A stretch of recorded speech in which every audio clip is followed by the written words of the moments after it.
Well, hello everybody, and welcome to another movie review in a few. That's right, we'll give you a movie review in 10 minutes or less, or maybe 12 minutes. It depends. Sometimes I go long. Anyhow, today we're talking about Beast, starring Idris Elba. This was a movie, we saw the trailer for it last year, for it coming to theaters, where it's basically Idris Elba and his two daughters, young teenage daughters, and they go on this safari in Africa. They meet up with a friend, and there's basically this rogue lion, and it's kind of like Jaws, except with a lion, and never got a chance to go see it. Unfortunately, just got too busy with the holidays and stuff. When did it come out? Exactly. Yeah, I think it came in like in November because we had planned to go see it, and we're like, oh yeah, we want to see that. And then whenever we were able to, either another movie came out or there was always something, so we never made it. But it came out on Amazon, That's and right. We were like, well, now's the chance since we didn't get to the theater. This would have been a fun one to see on the theater screen because that Beast was pretty cool, but Idris Elba he plays Dr. Nathaniel Daniels, and he's a widowed husband, and his two girls, there's definitely some resentment because he was always off doing his stuff. Doing important doctor stuff. Oh, excuse me for not being home as I was doing important doctor stuff. And the girl's like, not doing doctor stuff when our mom, who died, Yep, bastard. There was a lot of resentment, particularly from the older daughter, played by Ayanna Haley. She was great. The younger daughter, Leah Jeffries, she was great. And the guy who I thought, so they go to Africa. Sharito Copley plays Martin, and to me, he stole the movie. I thought he was fantastic. I loved everything about his character, healthy, injured. He was just and he went out on a high note. Well, he's another one of those actors you don't see a lot of, so you can just really buy him in that role. Whereas, with Idris Elba, it's like, it's Luther. No, it's not. It's this guy, so. Yeah. But Idris Elba, he can work a different accent, so no British accent like he normally has. It was fast-paced. It was an hour and a half long.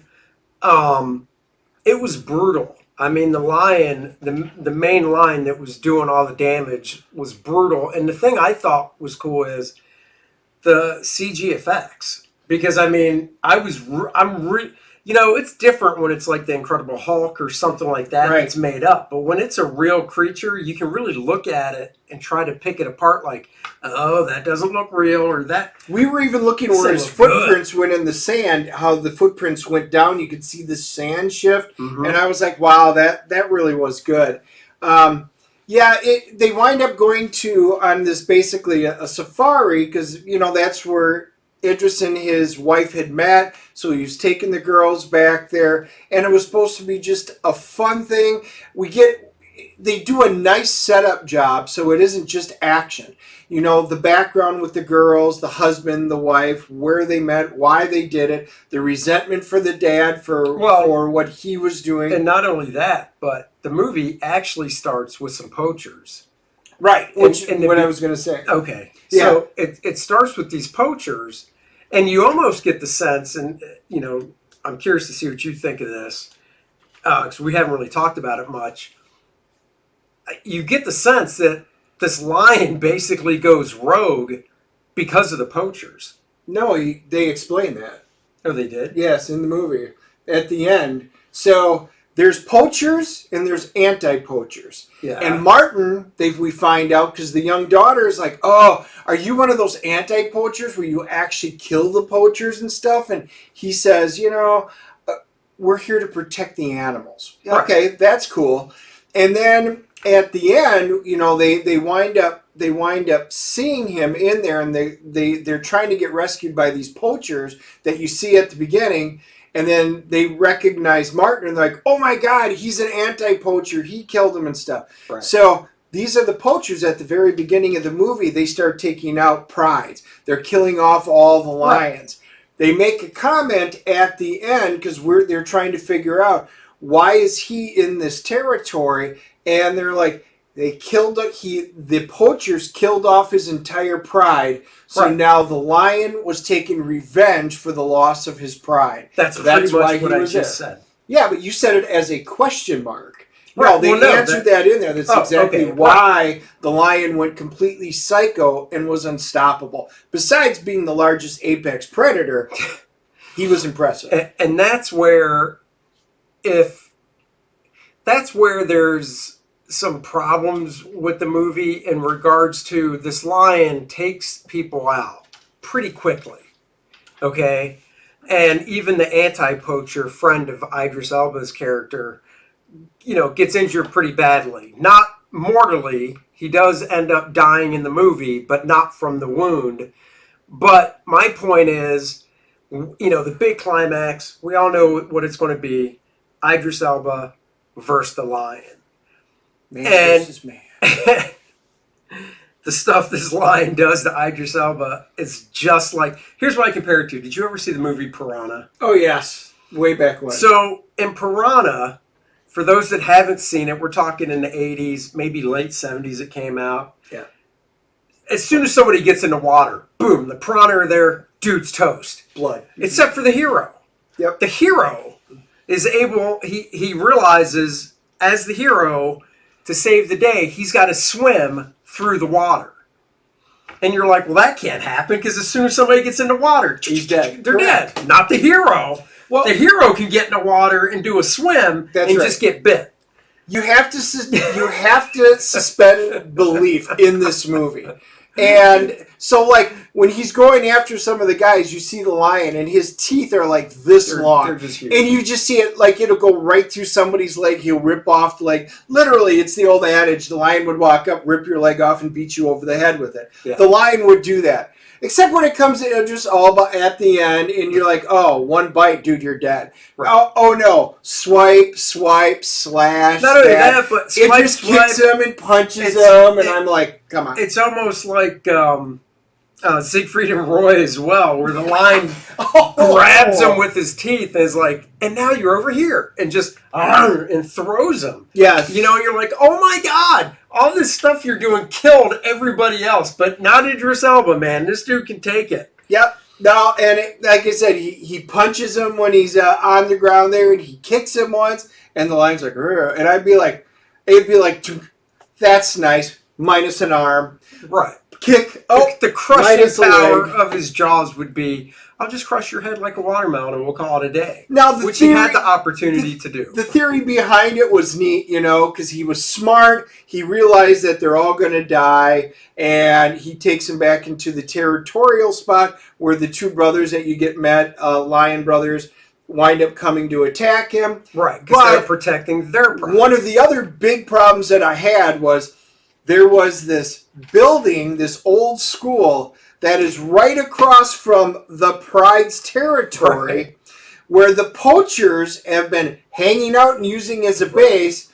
Well, then that Pride would have been gone a long time ago. Right. So, again, there was many, many good things about this movie, but there were just big pieces that didn't fit together. I'd still say there was, and I hear that, but I still say the good outweighs the bad. It does. Because it is a tight hour and a half. It's a fun movie if you're into lions and stories like this. Because once again, it's not like it's just a new story or anything. I think you'll like the movie. I'm going to go out and give it. I'll give it a 7.5. 7.5. We're pretty close. I enjoyed it. Like I said, there were a couple of big things that brought it down for me. But the small things that were great it was all the acting, the storyline, everything like that. It was absolutely fantastic. There were so many good things to this movie that the good really outweighed the bad. I'm giving it an 8.0. I absolutely think it is a good watch movie. Idris Elba did a solid job as always. He did a really good job. They all did. They all did. And like I said, Martin, his character was hands down my favorite. And if you're going to go out in a blaze of glory like he did. Literally, it was fantastic. So, I would recommend seeing this. Rotten Tomatoes, the critics gave it a 68. Not surprised, because it probably didn't have enough messaging for them. Audience gave it a 77. So there you go. Right with us, basically. They're right in the same ballpark with us. So, hey, join the rest of us. Give it a watch. It costs you nothing now on Amazon, and it is a solid flick. There you go. You'll enjoy it as much as you will enjoy Kor-Drath the Reckoning. That's right, Kor-Drath the Reckoning, coming at you from Dennis and Andy. Bring you this fantastic barbarian book full of fun, excitement, barbarian action, and a deep, intriguing story. With big animals that also will crush you and rip you to pieces. That's right. The exciting news is, yes, this says 76,900. If you take the Kickstarter, though, which is 3,101, and add those together, booyah, guys, we have unlocked the next stretch goal because we combine the campaigns, which means everybody is going to get the Lilith, I'll just scroll down this way, the Lilith character card, playable character card. Let's show you guys all the free stuff you're getting besides the book, besides the 76-page graphic novel. You are going to be getting these stretch goals right here. The Kor-Drath playable character card, great art on the front, character stats on the back. Same with Adriana. The Shattered Reach map everybody's getting, and now everybody is getting the Lilith character card. She's a playable character as well. Playable character, what do you mean? What I mean is Dennis crafted this beautiful game, Mayhem in the Mirador Mountains, featuring Kor-Drath. It's just another, it's a different story from what the book is, so you're not playing the story that's in the book, so it's actually a nice little bonus short story, if you will. And it's playable with characters you've created or the Kor-Drath characters, which these character cards, tell them the good news, can be played with other games. That's right. So we will work out all the statistics for it, and you'll be able to drop it in this game or simple conversion for whatever system that you're using. But you will be able to utilize these characters in this game or another game. They are cool. They are fun. And with the player cards, you're definitely going to want them. And we will be announcing fairly soon what the next stretch goal is for you guys. We'll be doing a stream on that. Stay tuned for that. Get yourself the oversized hardcover artist edition, black, white, and raw, spotlighting the black and white original artwork that I'm doing. It's the whole story and covers and more. Of course, we're bringing back the parody ad. Gotta love the parody ad. We've got a couple different t-shirts to choose from, a beanie, and like we said, it is available on Indiegogo or Kickstarter, whichever you prefer. It's up to you. And it's the exact same, all the perks, everything's the same. Back it wherever you like. Back it more than once if you would like. That would be great too.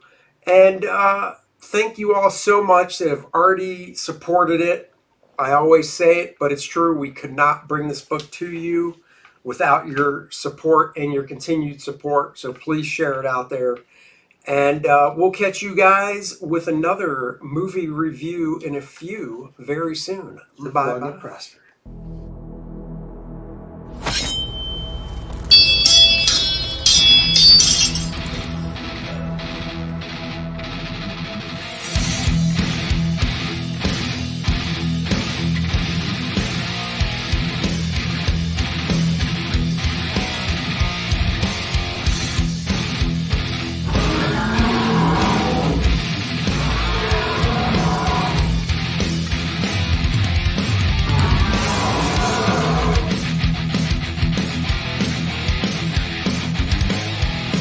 Certified badass.